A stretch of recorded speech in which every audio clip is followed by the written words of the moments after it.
Hey everybody, it's Amy, and I'm making a quick strap. I always like to put a long strap that goes around my neck on my mask, so I'm never putting them down. They're always just hanging there if I need it. So I'm going to show you a quick and easy way to set up, with just 2 pins and a pressing surface, how to easily fold your mask if you don't have a bias tape maker that size. So I just have my wool pressing mat and a couple of pins. So you want to fold in your fabric, center to center. Take your first pin and get just a tiny bit of the pressing mat. It's kind of hard to do because the pin doesn't bend. Like that. Kind of keep it so it doesn't stab your fabric. Come on, there we go. And then push your fabric up against to where the pin connected to the mat, and then just sink your pin on the other side of the fabric. Now, when, kind of working backwards here, when you pull, the pins will automatically fold your fabric so you can press it coming out the other side. So it makes it super simple just to press. I got too many pins going on here to show you, but as you pull, you can see it's just folding in your raw edges, and then you just press it and then turn your tube, well, not turning it too, but fold your strap in half and then continue your stitching. So this is a super simple way. If you have a custom size strap you're making and you want to fold over your raw edges to the center and just fold and go as you press. Now you're ready just to fold it in and do your top stitching. This one's incredibly narrow, and that's kind of what I want for around my mask, but that's how easy it is to make a custom bias tape maker. Now it's time to sew those skinny straps. A lot of times, you'll try to sew something and it's not quite all the way under your presser foot, and then it balls up and then you get mad. So I always keep a needle and thread handy on my pin cushion.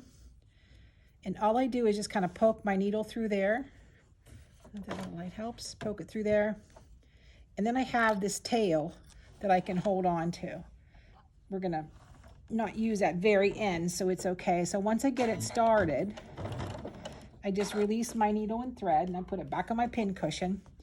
Now I'm sewing on this side of this double folded edge, which can be a little tricky. So it's just as simple as how you hold your finger. So I create like a dam with my index finger here, and then I'll use these 2 fingers to keep it so it can't move left and right. And once your dam is set up, you should get perfect stitching along that edge, so the fabric strap doesn't have the opportunity to kick left or right. And once you get it held just the way you want it, then it's easy to kind of go a little faster than kind of your put, put, put, put. We want to get our work done.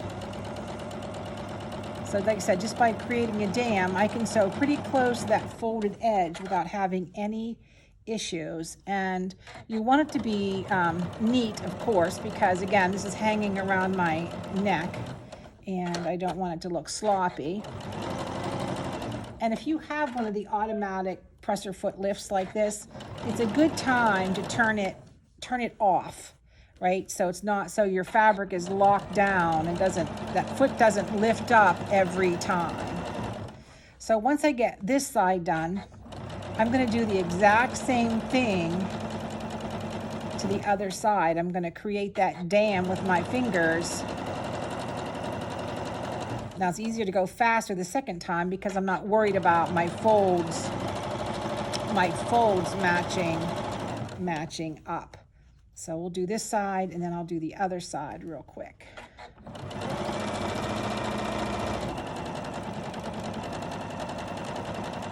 All right, so I don't need this whole piece. So I'm just going to sew across. and pick it up. So I'm going to put my needle right where I want it. And this is where you can really make up some good time. Again, creating that dam. And once it flies through my fingers, there's no way it's going to move left or right. And as long as you're sewing, there's no way it's going to get pushed down into the feed system. And if your sewing machine is really fighting you at this point, where it's wanting to pull left or right, then your feed dogs may be a little out of whack. They may not be a right height, or they may not be centered, or there may be something going on. I can sew faster, but the table's going to vibrate. So you can see by creating that dam, I'm not pushing or pulling my fabric. And we get a beautiful double-sided top stitch that's even on both sides.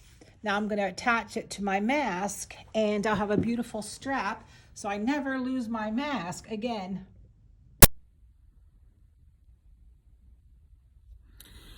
All right, my mask straps are done, and I switched to these masks that have this little nose piece because my glasses kept getting fogged up.